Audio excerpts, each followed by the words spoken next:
Today, we're diving into one of the weirdest, most unexpected chapters of the Protestant Reformation. We're going to talk about how the ideas of a famous French reformer managed to take root in the one place you'd think they'd be completely unwelcome, Martin Luther's Germany.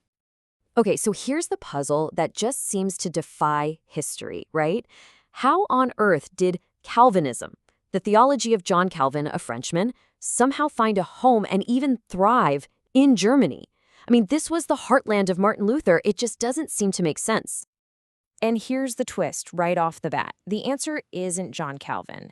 You'd think he's the main character here, but honestly, his own direct efforts to make a dent in Germany were, well, pretty much a total bust.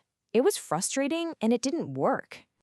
Now, the real key to this whole mystery, the guy who unlocks everything, is Martin Luther's successor, a brilliant but deeply tormented theologian named Philip Melanchthon. He's the man caught in the middle, and if you understand him, you understand how this all happened. But hang on, before we get to Melanchthon, we really need to get why he's so important.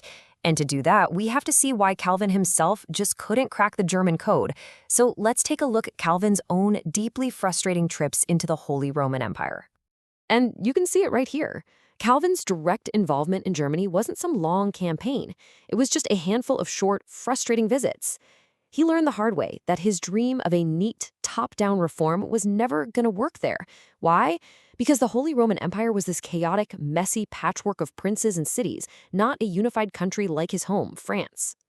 And a huge point of friction, maybe the biggest, was theology, specifically their view of the Lord's Supper. Lutherans believed Christ was physically present. Calvin argued for spiritual presence. And for that, the hardline Lutherans slapped him with a label: sacramentarian. And you got to understand that wasn't just a theological term. It was an insult, a real fighting word. So, when you put it all together, you can see why he failed. Calvin's big vision for this unified, international Protestant movement just kept crashing against the rocks of German reality. The politics were a disaster, Luther himself was a roadblock. And Calvin, well, he was an idealist. He just wasn't built for the kind of messy, political compromise that Germany demanded. But then everything changes.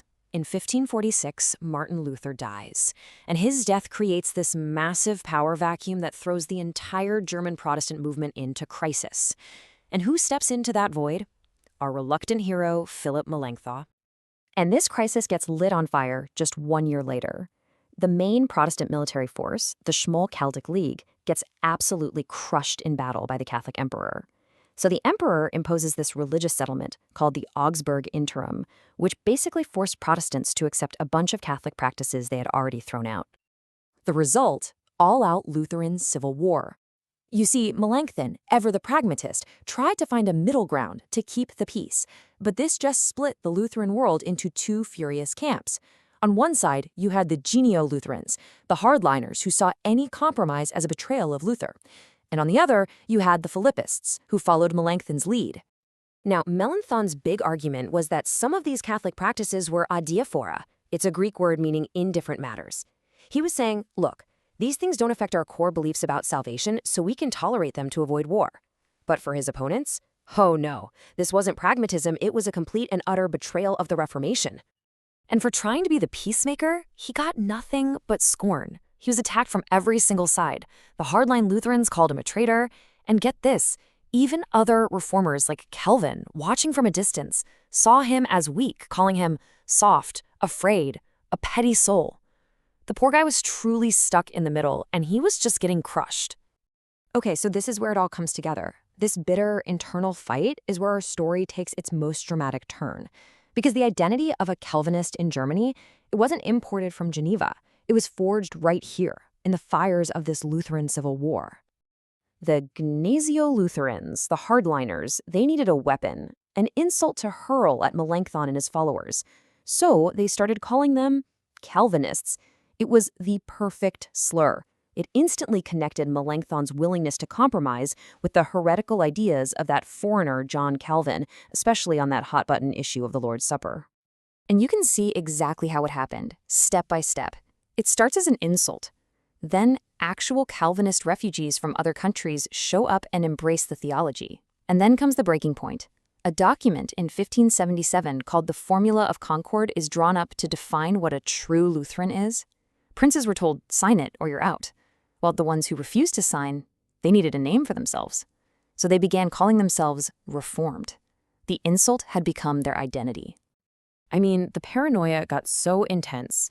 Melanchthon's followers at major universities were accused of being crypto-Calvinists, secret agents basically, pretending to be Lutheran while secretly pushing Calvin's agenda. And this wasn't just academic name-calling. These accusations got people arrested, thrown out of their homes, and in some cases even executed. So by the end of all this fighting, a new, distinct, Reformed church now exists in Germany. And it wasn't because of anything Calvin did, but because of Lutheran infighting. But the story doesn't end there. In fact, its final legacy is maybe the most ironic twist of all. So let's jump forward in time to the early 1800s. In the Kingdom of Prussia, one of the most powerful German states, look at this number. The Reformed population was tiny, just 3.7%. They were a small minority in a giant sea of Lutherans.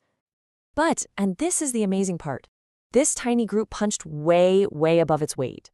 When the King of Prussia decided he wanted to merge the Lutheran and Reformed churches into one big state church, it was the ideas from this tiny minority that became central to the whole project. So just think about that for a second. A movement whose entire German identity was literally created by Lutheran division ended up becoming a key ingredient for long-term Protestant unity. It's this beautiful, stunning historical irony. Calvin's own dream of unity in Germany failed miserably, but an identity forged in the fire of that failure eventually, somehow, helped make it happen. Which really leaves us with this one last thought to chew on. The incredible story of German Calvinism shows us how a label, something created as a weapon to destroy you, can, over time, become the very banner under which you find your purpose and even your greatest strength.